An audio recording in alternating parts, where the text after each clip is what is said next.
Hi, my name is Joyce Lucey. I'm the mom of Corporal Jeffrey Michael Lucey. This is Jeffrey as a child, because we need to put a face on these casualties. They're not just numbers, they're people. They had lives, and there's family and friends that loved them. And this is Jeffrey as a Marine. He joined in 1999.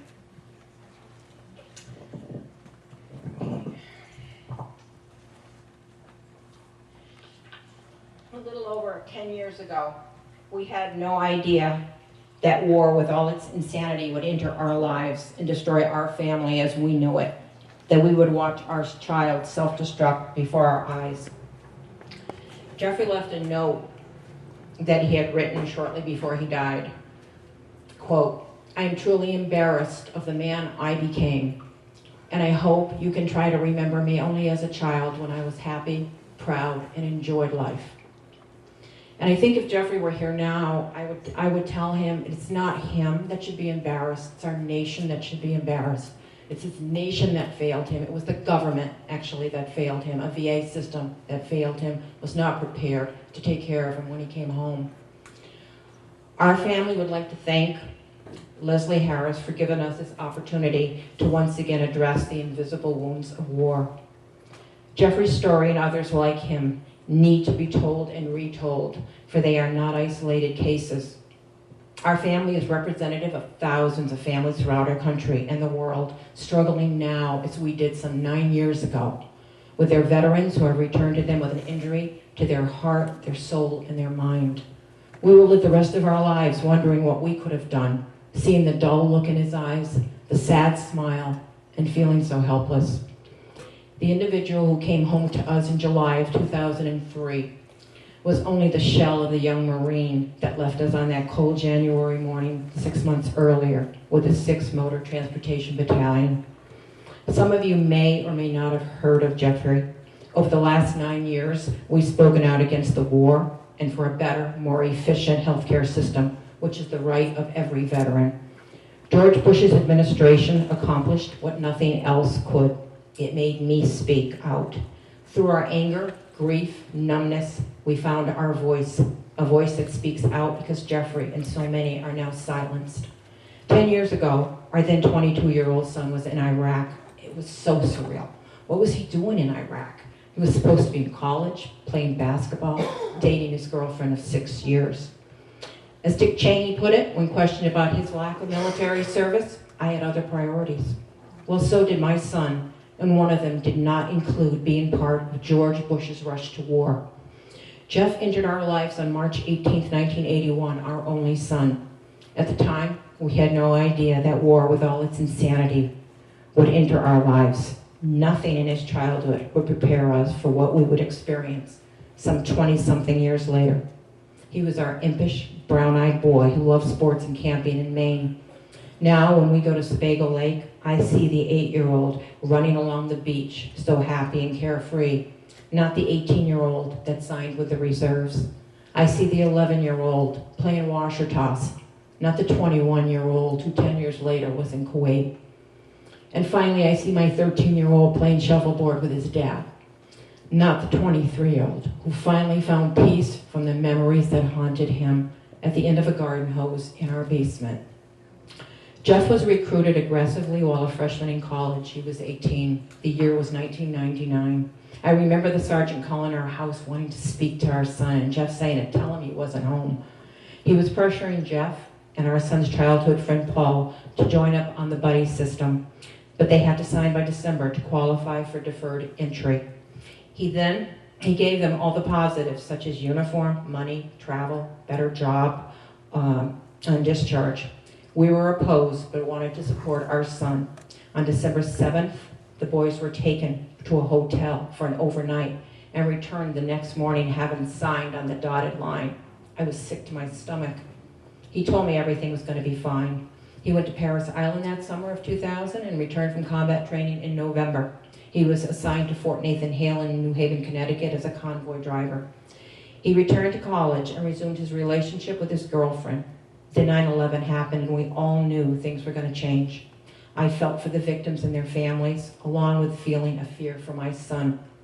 Jeff's unit was on alert and he was hoping to be sent to New York to aid in the search and rescue.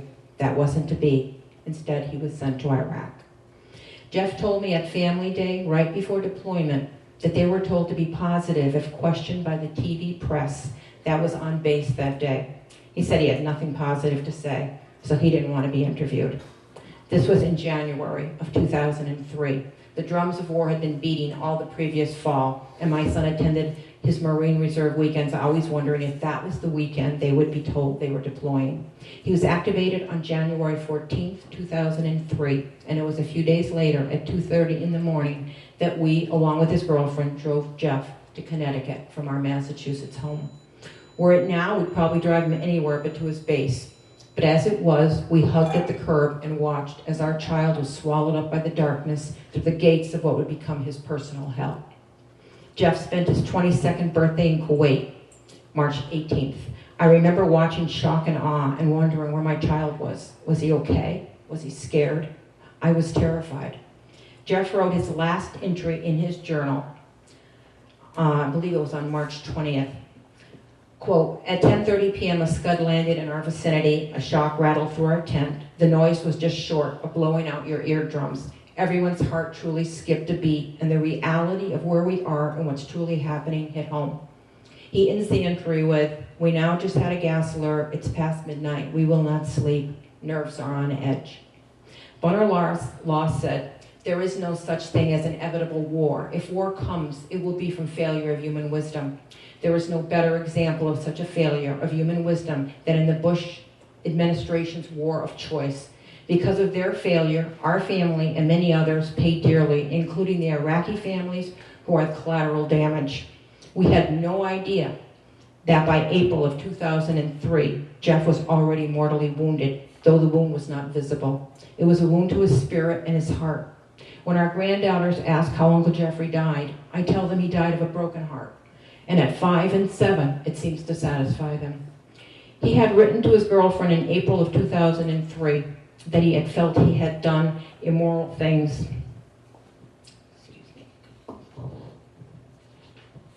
And wanted to erase the last month of his life. This is just a short piece from that letter that he wrote her. He said, I wouldn't want to tell you or my parents because I don't want you to be worried. Even if I did tell you, you would probably think I'm just exaggerating. I would never want to fight in a war again. I've seen and done enough horrible things to last a lifetime. I never thought that outside of a movie theater, I would see what I've seen.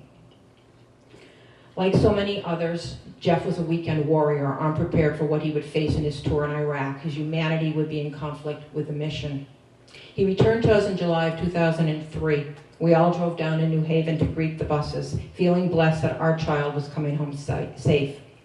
The tan, smiling young man that emerged from that bus was just a shell of the boy that went off to Iraq. War had robbed him of his innocence and would in 11 months rob him of his future. I'm going to hand it over to my daughter to continue.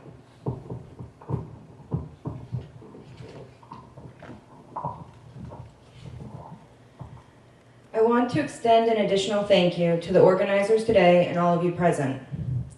I had a similar yet different experience than my mother who just spoke or my father you will soon hear from. I am the sibling to a fallen soldier, a soldier by the name of Corporal Jeffrey Michael Lucey, or who I used to call Jeffy. I remember being in the 1st grade and Jeff was in the 3rd grade at the same school. He would tease me in a loving way because I was unable to pronounce my R's, and he still catch me up from time to time, especially when I'm nervous.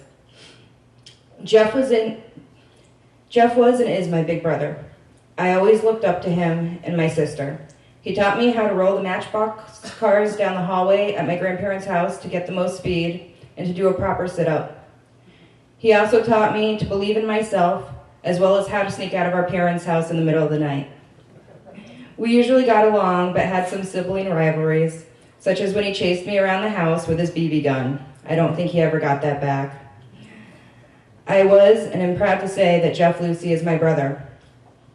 Now I'd like to take a moment to reflect on the events just over a week ago in Boston, Mass. I live in Massachusetts and could not believe the shock and horror that I was witnessing live on TV just over an hour from my home. I then viewed horrific photos of individuals missing limbs in the blood-covered sidewalk. I felt trauma setting in and thought, I can't imagine what war does to our men and women. Men like my brother, men and women like many of you here today. He actually saw this over and over again. Could I have been so brave and heroic as Jeff, as our veterans, or our first responders? Then I viewed a picture of my friend, Carlos Arredondo, helping save the lives of the wounded. I know Carlos and his wife, Melita, because he came to the United States to provide better opportunities for his sons, Alex and Brian. Alex enlisted in the Marines and sadly passed in 2004 in Iraq. Brian, Carlos's other son, attempted to fight through the grief of losing a sibling, yet succumbed to the pain in December of 2011 and took his own life. Carlos is one of the most selfless men I know. He loves his boys with all his heart, yet buried them both, and still lives on in the hopes of helping others through his political activism and his volunteer work. He would have been here today if not for struggling with his own internal demons of trauma. So thank you to Carlos for his commitment to humanity. Yet after reflecting on our own feelings from viewing those photos of the Boston bombing and hearing the horrific stories, I ask you, could you go to war and return and acclimate into civilian life as if nothing had happened? I know I wouldn't be able to. Jeff came off that bus with no visible wounds, yet his internal wounds would prove deadly. I was so excited to see him step off that bus that I ran up and hugged him before his girlfriend of 6 years even got up to him. This was in July of 2003. Jeff attempted to integrate back into civilian and family life. He went back to school, obtained employment, and spent much of his time with his love. Piece by piece, Jeff's happiness would shatter beyond his control. I later discovered that upon his arrival stateside at Camp Pendleton, he was asked to fill out forms regarding exposure to trauma and if he felt that he needed help. As he was filling out these forms, he was warned if he kept phrasing his answers in such a manner, he would likely remain there to receive the help that he needed, and that would last anywhere from 3 to 6 months. Well, our older sister Kelly was getting married the following month. So instead of him honestly answering the questions, he lied so that he could come home and be here for her. Now, instead of our government funding services to aid our military men and women who so unselfishly left their homes, loved ones in this country to fight overseas, they continue funding a war. Instead of placing veterans such as my brother at home with his support system and also educating the family on PTSD as they try to help him, he was advised to change his answers. Well, Jeff came home, at least his body did, but his soul died in Iraq. At our sister's wedding, he was drinking excessively. I took his keys from him and drove him home after an argument he had with his girlfriend. The following day, my grandmother stated that Jeff told her that she could never understand that he was around so many people, yet he felt all alone. He appeared distant and quiet. He seemed to avoid social gatherings, which was not my once popular and outgoing brother. On Christmas Eve, Jeff decided not to attend our annual get-together at my grandparents' house. We were all concerned, but Jeff wanted us to go and didn't want to ruin our holiday. So with an uneasy feeling, we reluctantly left him alone. I left my grandparents' house early that day, a couple hours later, to check on him, and he was intoxicated. I was 20 years old at the time and didn't know why he would decide to stay home and drink alone. I became angry with him. Some words were exchanged until I saw the tears swell up in my big, strong brother's eyes as he took 2 dog tags from around his neck and tossed them at me, stating, "Don't you understand? Your brother's a murderer." I didn't know how to respond. The dog tags were not his. I was shocked and said, "No, Jeff, you're just my big brother." We talked a little longer, I can't even remember about what, but then I snuck out and called my parents, who came home immediately. It was easy for the family to blame the outburst on the alcohol, since the next day he woke up and he seemed fine. We didn't know what questions to ask, or should we ask any questions. That January, Jeff was back in college as a business major. He was working and often at his girlfriend's. One night, my mother heard him yell out, "No," from his bedroom. She knocked on the door and he stated he was okay. He said he had been having nightmares that he was being chased in the alleys. Towards the end of March, he was having panic attacks, difficulty remaining in class. He stated a peer closed the door very hard at school and he dropped his books, having a startled response. He felt that everyone was looking at him even though he knew this was not true. He stopped attending class in April. My family was pressuring Jeff to seek help, but he expressed tremendous fear in the unit finding out and the stigma. He was vomiting daily, had a lack of appetite, was isolating himself. He was becoming easily agitated and began having auditory, visual, and tactile hallucinations. Jeff began self-medicating through excessive use of alcohol. One day in May, we were sitting on my back patio watching the neighbors' kids playing. He stated he didn't feel he could have children due to all the immunizations that he had to get in the military. He stared off into the distance, discussing feelings of being worthless and hopeless, and then stated he had a rope and a tree picked out, but he could never do it because of Mom and Dad. And now here's my father to state a few words. In May, it became evident that we were dealing with something that we didn't even understand. And one of the things that we really want to stress is when your loved one, your veteran, is actually going through the PTSD, the family adapts to all the chaos. The family goes through, I'm not even going to call it a secondary PTSD, but there's something that happens, and we all pay the price. And that's what we did. One of the things that we discovered in May is that he wanted help, but he was so totally afraid that his unit was going to find out. And that the VA was going to call his unit and tell him he was nothing but a weak link. So what happened is that I called the VA and I gave him all false information. I said it was a father of a soldier, and I told him what he was going through because the symptomology of the PTSD exploded. And it was overwhelming us. Every time I would drive home from work, he would always be waiting and say, "Dad, let's go out in the car, and will you please stop and let's get a beer?" And to be honest with you, there were times that I did. I don't know why. I wasn't helping him. But in regards to the fear, the stigma, that was so evident. But the VA, the patient advocate, basically told us that no, we cannot contact the unit because of the HIPAA law, and that we would need his written permission. So we told and we shared that with Jeff. And what happened, he promised us that he would go to the VA. But night after night, we would say, "Okay, we'd like to bring you." And he would always come up and say, "Not tonight, maybe tomorrow." Finally, on the Memorial Day weekend of May 28th, I came home from work. I had already shared with Jeff that we were going to be going to the VA. He was sober when I first called Joyce. And he was ready. And his girlfriend had come over, but somehow, some way, he got alcohol. By the time we got home, he was having a serious problem. And I told him that we had to go, and he finally agreed.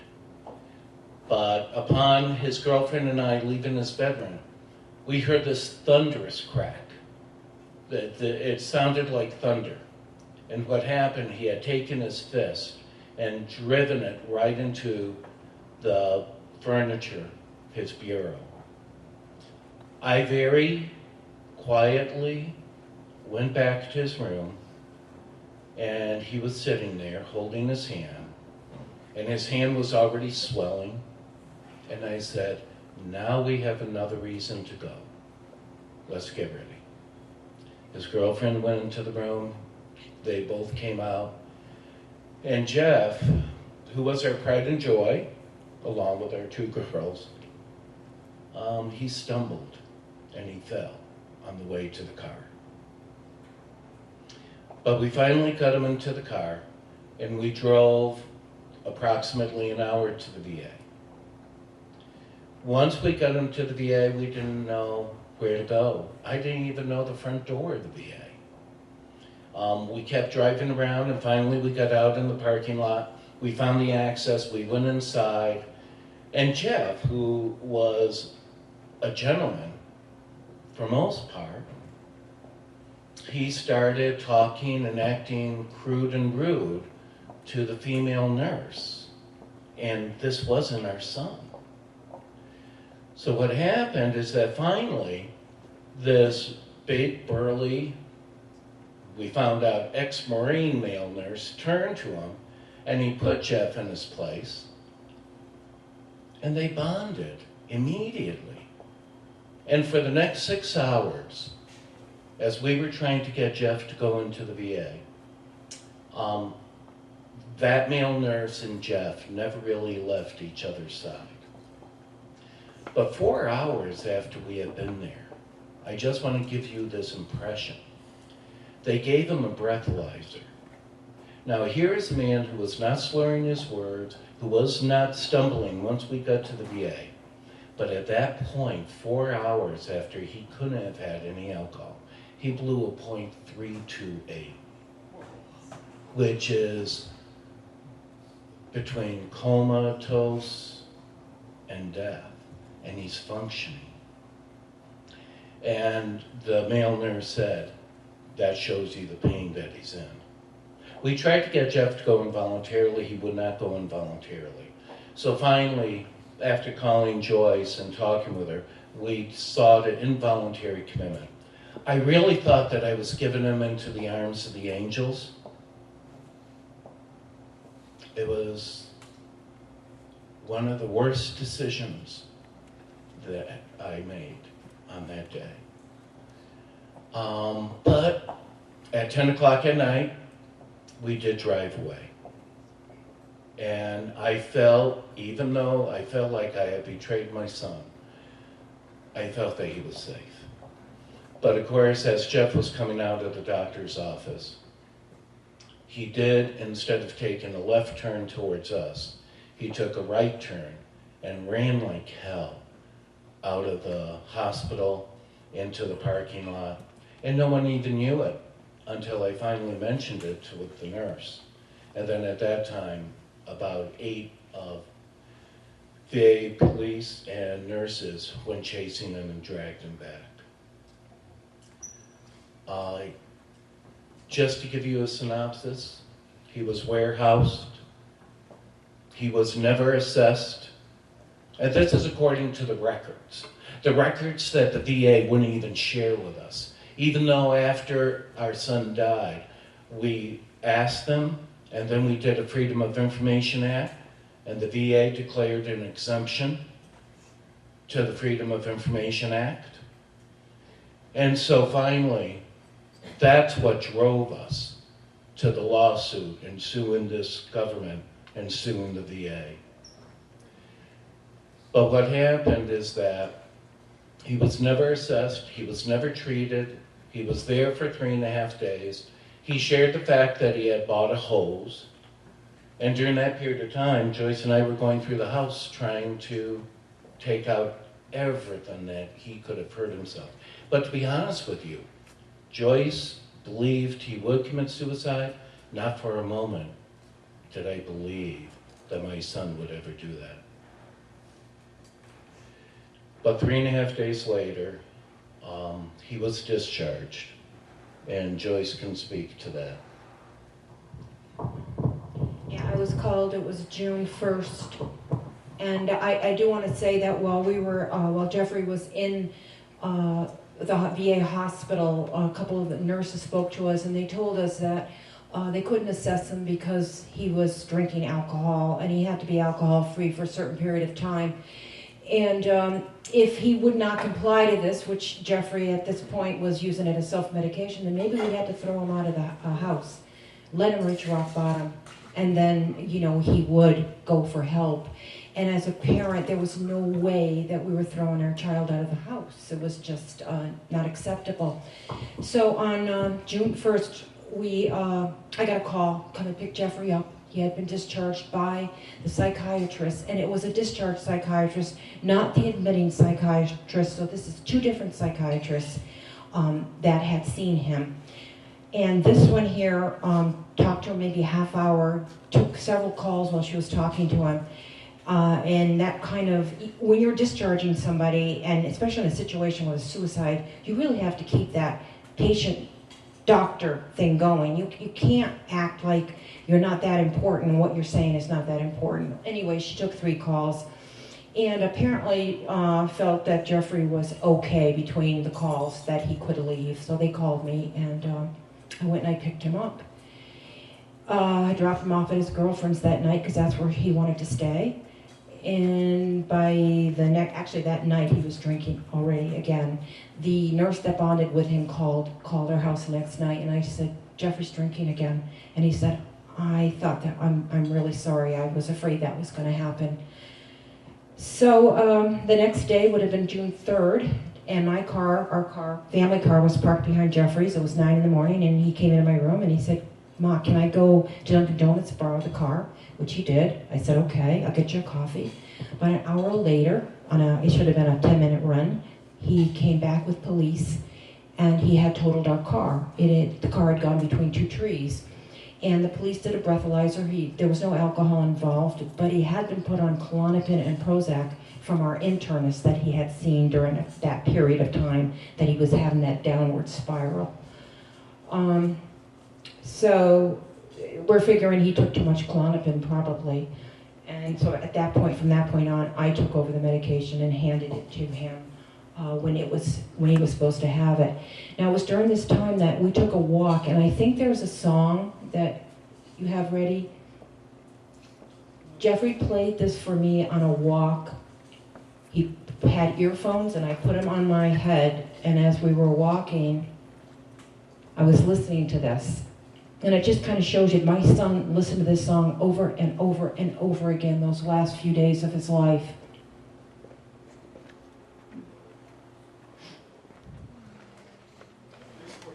It is 45, yes. Yes. And his girlfriend was trying to get him to come out of the room. She said he was just laying on that bed staring up at the ceiling. And he would not, he just couldn't come out. When he did come out, she said he was sitting on the deck and the tears were just pouring out of his eyes. And it was hard for her to understand. She was 22 years old, and you know, they had been going together since they were 15 and 16.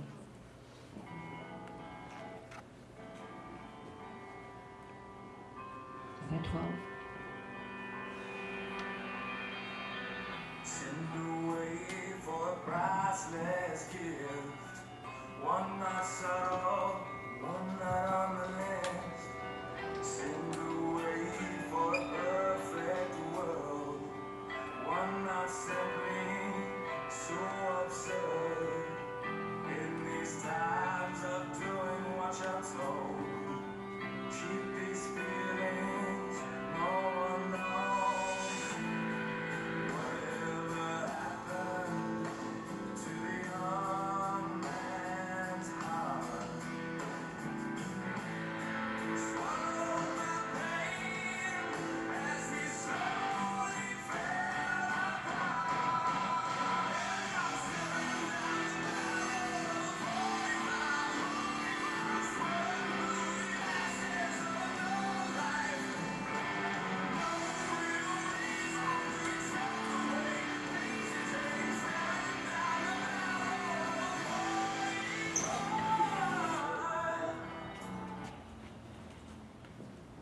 So when I heard that song, I was, I don't even know what went through my head. I just looked at him, and he said, no, Ma. He said, it's not that. He said, I'm just looking like down a dark tunnel.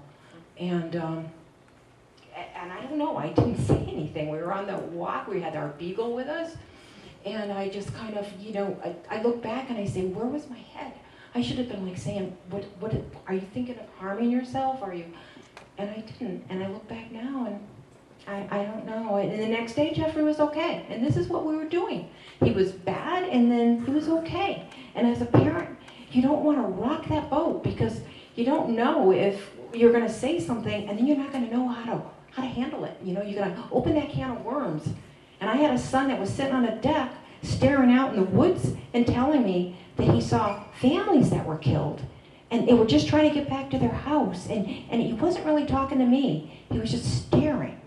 And it wasn't like my son, it was monotone.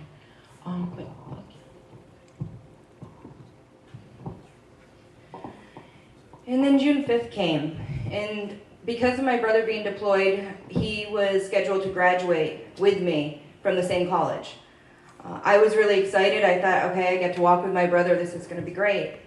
Jeff's social anxiety impaired him too much. The professors at the school were great. He had stopped going to classes in April, and they were trying to work with him. They told him he could still walk in the ceremony, but he couldn't do it. So I walked, and it was an early morning ceremony. We figured Jeff could drive himself there. That was a big mistake. Jeff showed up completely obliviated. I guess part of it was dealing with social settings. So for a way for him to deal with that, he drank excessively again. At that ceremony, I was in line to go up and receive my degree, and Jeffrey somehow pushed his way through hundreds of people to get to where I was standing, getting ready to go on stage. And that would be the last hug I ever got from my brother. The guy told my brother he had to let me go so that I could get up there and get my degree. So then we left, and Jeffrey had just a really hard time. We got home, and the whole rest of the day was centered around trying to get Jeff to the VA again. We got to get him back. Now, he was just discharged 5 days earlier. And during that first time he was there, he told him 3 methods he had of killing himself: through suffocation, hanging, and overdose. I called, I think actually my mother or my brother, somebody called, and the nurse who had been dealing with Jeff prior was on the phone with him, and Jeff just was like, "Here, talk to my little sister, she graduated today," and handed me the phone. I went out on the front steps, and I told this nurse that my brother told me he had a rope and a tree picked out, and that if he didn't get help, he wouldn't be here this time next month. Unfortunately, I was right. He wasn't here a month later. Jeffrey, he told me just to get Jeff to the VA and that they would take it from there. Jeffrey agreed that if I hit the wiffle ball 10 times, he would go to the VA. So we went in the backyard and started a game of wiffle ball. He used to be such an avid baseball player, and now he was trying to pitch me the ball, and it was going everywhere. I mean, it was like bowling, and it was to the right. I think I ran and hit it 3 times, and I just said, "Okay, Jeff, that was 10. And he was so out of it that he believed me. He put his head down and just kind of slowly walked to the car. He did make a point that Dad couldn't go because last time he was involuntarily committed. So my grandfather and my brother-in-law sat up front, and the last time that me, my brother, and sister would share the back seat of a car, my sister sat on one side and I sat on the other so he couldn't jump out of the car while it was moving. We got to the VA, and Jeff wouldn't go inside. My sister was panicking, in tears, back and forth, worried they wouldn't take him in. They didn't take him. They didn't involuntarily commit him. Jeff wasn't in a rush to leave. He sat there talking to the staff for a while, and the staff member asked him if he got rid of the rope yet. And Jeffrey's response was, "Shut up, shut up, shut up." And he just kind of waved his hand at him, and that was it. The subject changed. Eventually the guy said, "Okay, well, Jeff, if you're not going to come in, we got people in there we need to deal with." And Jeff was just like, "Okay." And he slowly walked back to the car. I called my parents and said, "I can't believe it, but we're taking him home." And the mad dash around the house trying to hide anything again, look for anything that he could hurt himself with, knives, medication. The dog leash was hidden. We didn't know that he had bought a hose, which he had told the VA prior. And so that was June 5th. We took him home and back to my parents.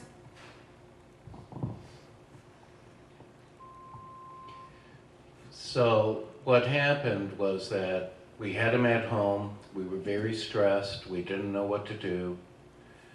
And we were very tired. He was tired. He didn't sleep. He didn't eat that much. He was drinking heavily. As he explained to his mother, he had to drink in order to pass out. He was terrified of going to sleep because of the dreams. He had the flashlight that Joyce has over there, and had it under his bed so he could find the camel spiders. Now here's a man, ever since he was a little boy, was scared of the tiniest spider. And these camel spiders, they're pretty big. Yeah. I mean, they're maybe 4 or 5 inches in body width. And so, therefore, as Debbie said, they would look for hallucinations. But then there came June 14th. And June 14th, for whatever reasons, I had purchased a book. Jeff was sitting in front of the fireplace going down the column of all the symptoms. And he was saying, I have this. And he said, I am going crazy. And so we finally said, are you willing to go for help? And he said, yes. Joyce got on the phone. I was so furious with the VA, I knew I couldn't go on the phone. But Joyce called the VA, she found strength, and for the first time we heard of the Vet Center. Never heard of that institution until that moment. So Joyce called the Vet Center and said, we're watching our son die slowly. It still took them 3 days to make an appointment. I drove Jeff there. He asked me to come into the room with him, and he couldn't remember a lot of what he had shared with us. We left. They made a plan to come up to the house until they could find a bed. And what they would do is come up to the house 3 times a week, work with both Jeff and the family. On Father's Day, we had gone up to Maine to a camp that we had volunteered at for a long period of time. For kids with life-threatening diseases. And Jeff loved it up there. And so we brought Jeff up there, but it was a sober campus, except they celebrated their 20th anniversary and had an open bar. So at midnight, I got Jeff in the car and I drove him home. And that was Father's Day. And Jeff stayed in his room for most part. On June 21st, that was a Monday afternoon, I came home, and Jeff was in total rage. He was walking and pounding the floor, just saying how furious he was with the government. This was all for oil, it was all for not the best reasons, and he was totally angry. And then he told me how he was going to commit suicide, and he described to me how he was going to do it. I immediately called the Vet Center, and this wonderful angel answered. She did. And she got me to calm down, and she talked to Jeff, and Jeff called her back. They actually spoke twice. Then later that night, Jeff came into the front room, and just like he did when he was a little boy, he asked if he could sit in my lap and rock. And we rocked for about 45 minutes in total silence. I didn't know he was saying goodbye.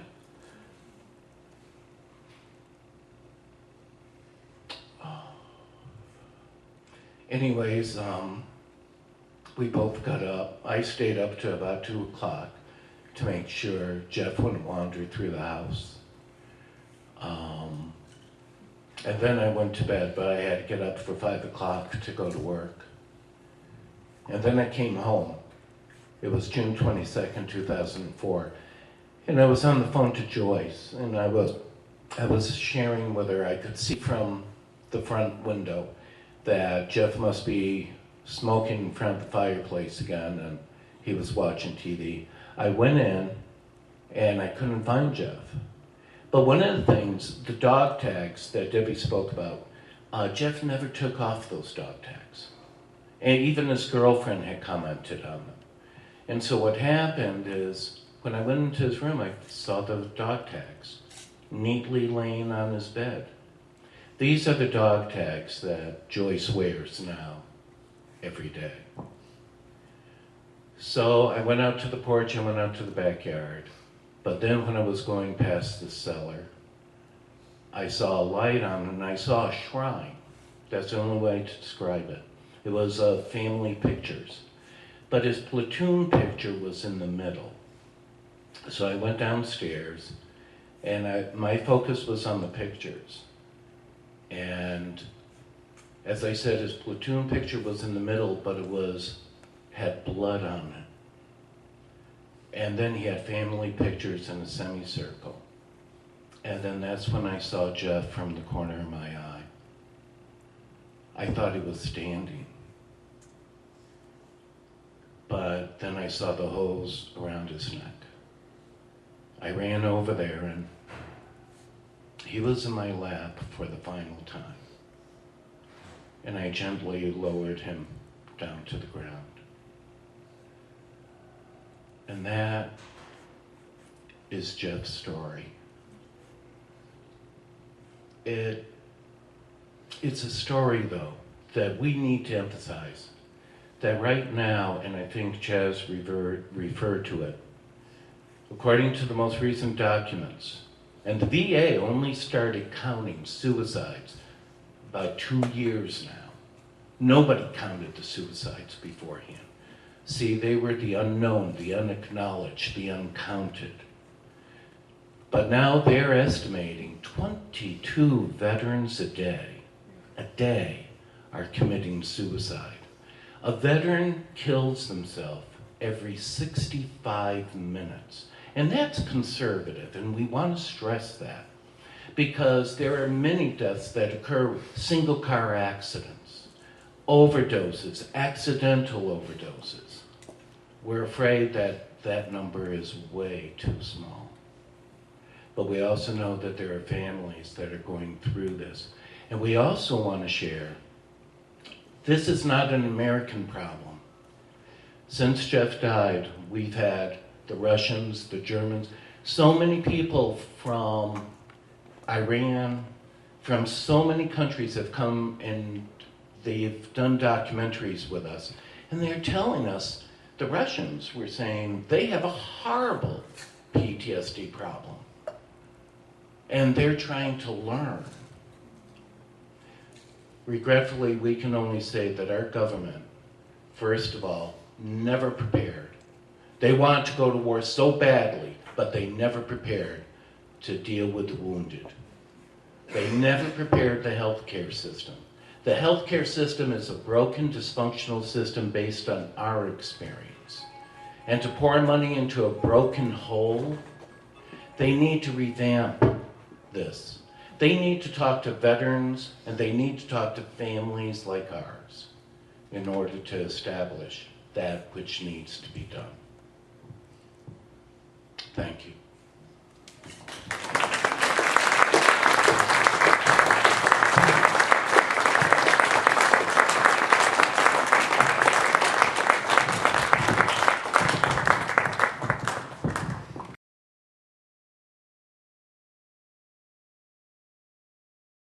New